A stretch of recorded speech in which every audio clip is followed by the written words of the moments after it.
Botany में chapter ज़्यादा है या फिर आपके एक्सक्यूजेस? कितनी बार सोचा है कल से पढ़ूंगा, बट मॉर्फोलॉजी के चैप्टर्स में आके अटक जाते हो और साथ ही साथ में फोटोसिंथेसिस में भी कंफ्यूजन होती है। वेल, मैं हूँ आपकी बॉटनी के teacher, that is Sonali ma'am. और हम डिस्कस करेंगे आज परफेक्ट स्ट्रैटेजी जो कि आप नीट 2026 में लोगे based on the trends of 2025 को लेके, एज वेल एज 2024 के ट्रेंड्स को भी हम फोकस करेंगे। अब देखो, आज हम डिस्कस करने वाले हैं बेसिकली हमारी पूरी की पूरी स्ट्रैटेजी, सो दैट कि बॉटनी में जितने भी मार्क्स हैं आपके, कोई भी मार्क्स ना कटे और आप ज़्यादा से ज़्यादा स्कोर कर पाओ इसे। क्यों? क्योंकि एनसीईआरटी से इसे पढ़ने में थोड़ी दिक्कत होती है ना, तो हम कंसेप्ट को समझेंगे। ओके, तो चलो हम लोग पहले ये समझते हैं कि हमारे पास हमें बॉटनी को क्यों पढ़ना चाहिए, क्या ज़रूरत है बॉटनी पढ़ने की। वेल, देखो, सबसे इम्पॉर्टेंट है कि जो बॉटनी है वो आपको क्या दिलाती है बेटा, सीट दिलाती है। क्यों? क्योंकि डायरेक्ट एनसीईआरटी बेस्ड क्वेश्चंस इसमें से देखे गए हैं। एज वेल एज अगर हम बात करें, आपको क्या कहते हैं, डायग्राम्स की हेल्प से या फ्लो चार्ट की हेल्प से, स्पेशली जो मैं बनाती हूँ, वो समझने में बहुत ज़्यादा ईजी होता है। एज वेल एज बायो के सेक्शंस में अगर हम बात करें, इस बार देखा गया कि 25+ क्वेश्चंस आपके डायरेक्ट बॉटनी से पूछे गए थे। और match the following question, assertion reason based question, यानी कि जो कंसेप्चुअल क्वेश्चन है वो भी किस में से आते हैं, वन एंड ओनली हमारी बॉटनी से। ठीक है, अब इसके बाद अगर हम बात करते हैं बेटा कि हमारे पास बॉटनी का सबसे अच्छा स्कोर बूस्टर क्या है, यानी कि जो हमारे पार्ट्स है, जैसा कि आप देख सकते हो, जो प्लांट फिजियोलॉजी का पार्ट है, दैट इज जो हमारा क्या कहता है, फोटोसिंथेसिस हो गया, रेस्पिरेशन हो गया, वो कितना ज़्यादा आता है बेटा, देखो हमारे पास 20% तक आता है।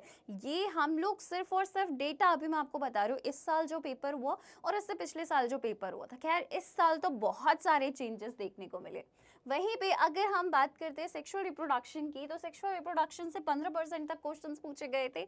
अगर हम बात करें हमारे सेल साइकिल की, तो सेल साइकिल से आपके पास 15% या 12.5% तक आपके पास क्वेश्चंस पूछा गया था।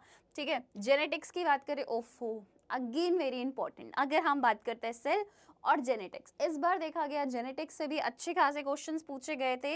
वहीं पे एनाटॉमी एंड मॉर्फोलॉजी की अगर हम बात करें, तो 10% तक क्वेश्चंस देखने को मिले, अच्छे अच्छे क्वेश्चंस पूछे गए थे, जैसे कि हमारे पास फैमिली से रिलेटेड क्वेश्चंस पूछे गए थे। इवन अब तो हमारे पास जो हमारी एनसीईआरटी है, उन्होंने नए नए फैमिलीज भी ऐड ऑन कर दिए हैं। ठीक है, तो हमें नए फैमिलीज के बारे में भी पढ़ना है, प्लस उनके फ्लोरा फॉर्मूला क्या था वो भी देखने हैं। ठीक है, बायोटेक की बात करें तो बायोटेक 10% तक पूछे गए और इस बार बहुत अच्छे क्वेश्चंस बायोटेक से पूछे गए थे। ठीक है, plant kingdom and living world की अगर मैं बात करूं, तो plant kingdom and living world से इस बार लाइफ साइकिल पूछ ली गई टेरिडोफाइट्स की, एज वेल एज हमारे पास ब्रायोफाइट्स की।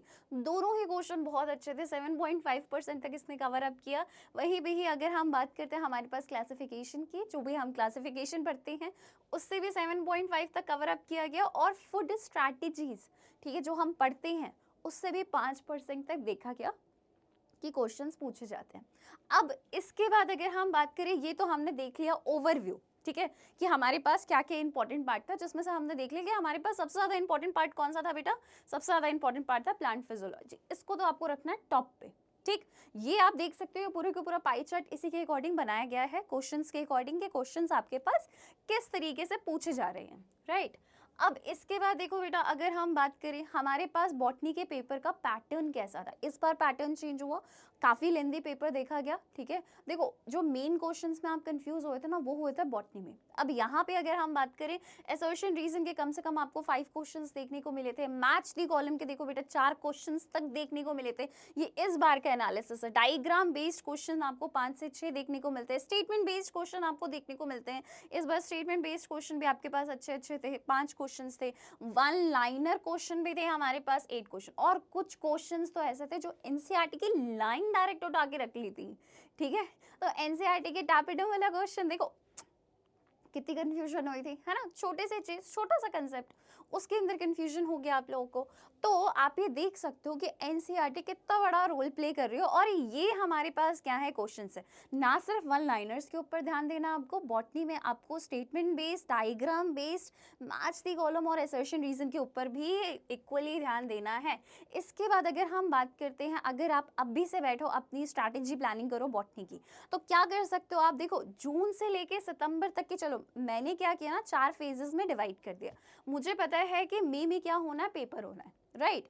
अब इसके बाद मैंने भी इसका क्या किया, 4 फेजेस में डिवाइड किया है। एक थोड़ा इजी वाला पोर्शन, बीच में हमारे पास क्या है, थोड़ा मिड वाला पोर्शन, और बाद में हमारे पास है जिसमें हमें सिर्फ और सिर्फ रिवीजन करनी है। तो देखो, फेज फर्स्ट जो हमारे पास है उसमें हम क्या करेंगे, एनसीईआरटी देखेंगे, नोट्स देखेंगे, डायग्राम्स देखेंगे, जो भी आपके हैं वो सारा हमारे पास फेज फर्स्ट है। मतलब सितंबर तक आप अपने एनसीईआरटी को, जो भी हमारे बॉटनी के डायग्राम्स हैं उनको, एज वेल एज जो आपके नोट्स हैं उन सबको क्या करो, कंप्लीट कर लो। इसके बाद अगर हम बात करते हैं अक्टूबर एंड दिसंबर की, असर्शन रीजन के question, PYQs, match the following questions, इन सबको करना एक्सटेंसिवली, मतलब करने लग जाओ, ठीक है?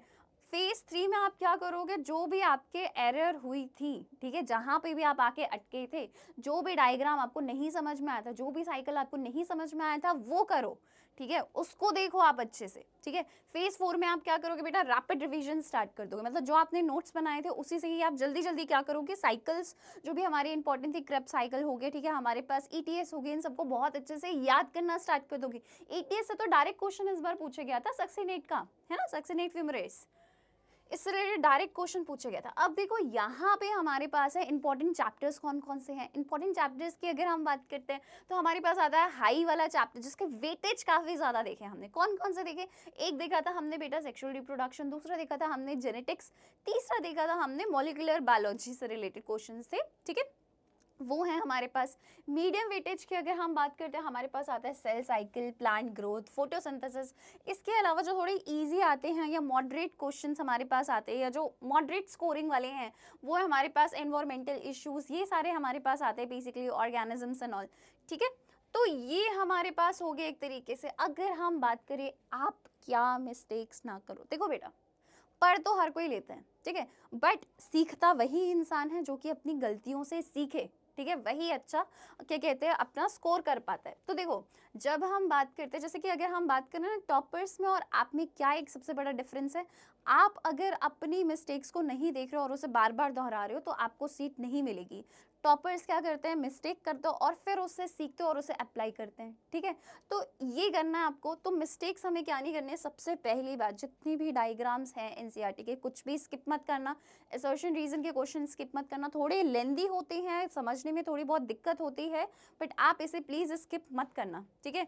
इसके बाद हमारे पास क्या आता है, कोई भी एरर ट्रैकिंग नहीं होगा, कोई भी दिक्कत नहीं होगी, ठीक है? और आप क्या करोगे बेटा, जो बॉटनी के मॉक प्रैक्टिस होते हैं ना, वो ना करना। अगर आप मॉक प्रैक्टिस नहीं करोगे, अपनी एरर्स को नहीं देखोगे, असर्शन रीजन के क्वेश्चन नहीं करोगे, एनसीईआरटी को स्किप करोगे, तो आपकी सीट नहीं हो सकती। आपको करना ही करना है, याद रखना, ये चीज़ तो आपको करनी है। अब फाइनल स्ट्रैटेजी आपकी क्या होनी चाहिए, ठीक है? फाइनल स्ट्रैटेजी देखो हमारे पास क्या है, सबसे पहले एनसीईआरटी रखो, ठीक? एनसीईआरटी क्या है, गॉड है, उसे आप पढ़ो, 10 बार पढ़ो, 15 बार पढ़ो, 20 बार पढ़ो, बट पढ़ो, ठीक है? तब तक पढ़ो जब तक समझ में ना आए, तब तक कंसेप्ट को करो जब तक हमारी वीडियो से आपको समझ में ना आए, करो, ठीक है?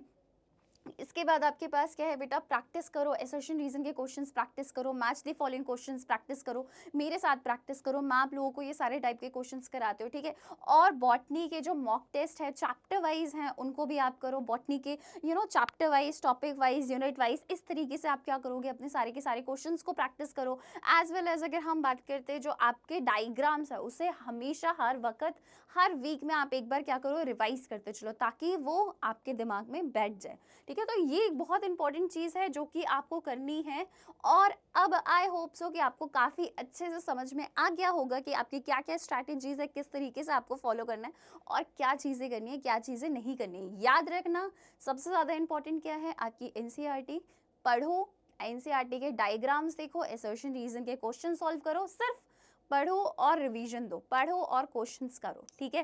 Practice practice practice, learn and practice, this is the only mantra that you can follow. So that's it for today. Thank you everyone.